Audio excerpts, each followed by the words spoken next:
Melissa McCarthy called out for being fat. Fair game? I'm Highland Hollywood, and this is the Daily Buzz on Celebuzz.com. And joining me is the co-host of MTV's Nikki and Sarah Live, Nikki Glaser, is here in the studio. What's going on, girl? Hi. Thanks for having me. Yeah, this is exciting. Well, this is the big news today with this Melissa McCarthy stuff. She has a film out this weekend, Identity Thief, and there's a movie critic by the name of Rex Reed who literally called her, in his review of the film, tractor-sized and a female hippo. I like how he specified female. Thank you. You know, because guy hippos are that would be so much. Yeah, that would be different. Yeah. At least he was kind in including female. What a jerk. I mean, no, not fair game. Not fair game. I mean, this is vicious. It has nothing to do with. He's a movie reviewer, right? Right. Right. This has nothing to do with the movie. Sounds like an old man who just snapped and was like, I'm never getting laid, you're fat, just like angry. Yeah, I mean, I'm stuff. guessing that this guy hates himself a lot because that is just spewing hatred.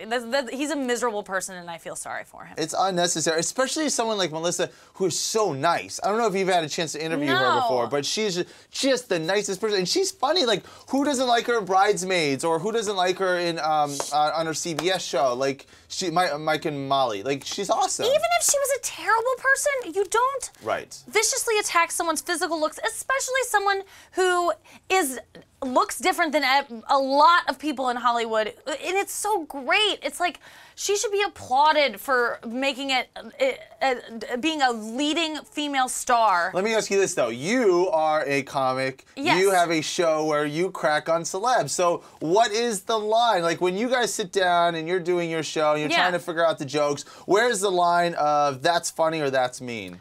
I mean, I would never make a fat joke on my show. It's way over the line. I think girls suffer enough for having to deal with all. We get it. Like that. I think it's first of all an easy joke to make, and it's just cruel. This guy is not a comedian either, and it's very apparent. Like he tries to be funny, but a female hippo and tractor side, like. It's so lame. Come up with some better adjectives. Yeah, I mean, if you're gonna go there. Yeah, there's definitely a line, especially when you're a critic, that you don't do that. So Well, that's the one thing I dig about y'all's shows, because I've been catching a couple episodes, and I think you're more clever than you are mean. Here's one clip. Let's throw to Nikki right now.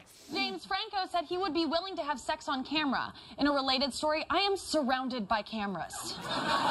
Like, that's the type of humor I dig, that I like. That's fun. I want James Franco to have sex with me. Humor. Obviously, that goes without saying. The offer is still out there. I'm surrounded by cameras. He's obviously watching. Well, if I could leave the room, that would be great. It's like fun. Comedy's supposed to be fun. It's not supposed to be, I mean, yes, it can be mean at times. Like, the roasts are hilarious. But, like, that is a forum that you walk into and you expect to get torn down and taken apart. And David Hasselhoff is like, I'm going to be roasted. I'm signing out for this. Jeff Ross is going to be a jerk. I get it. If Melissa McCarthy were to say, hey, I'll be roasted, she should expect that kind of stuff. But she did not sign up for this. It's rude. I think I think this guy's trying to get attention. And there's something to be said about within the fraternity of comics. You know, like you say, in the arena of a roast, it's kind of okay. But you're a movie critic. Shut up, dude. Just like review the film. Yeah. It's disgusting. Now, is there any pressure, because you guys, this is one of the first live late night shows MTV has had in a very long time. Yeah.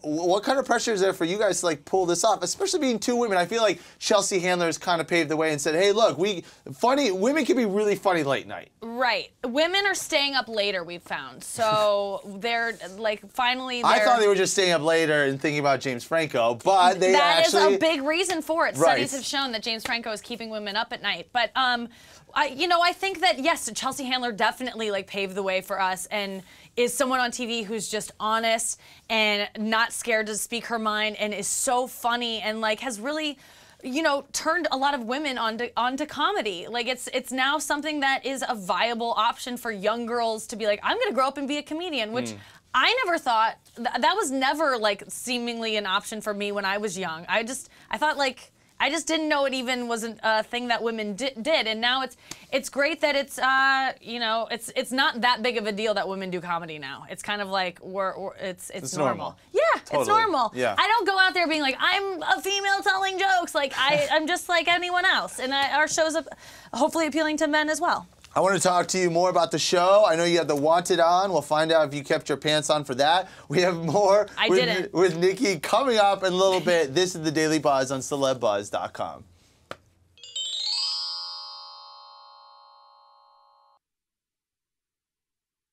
And the end.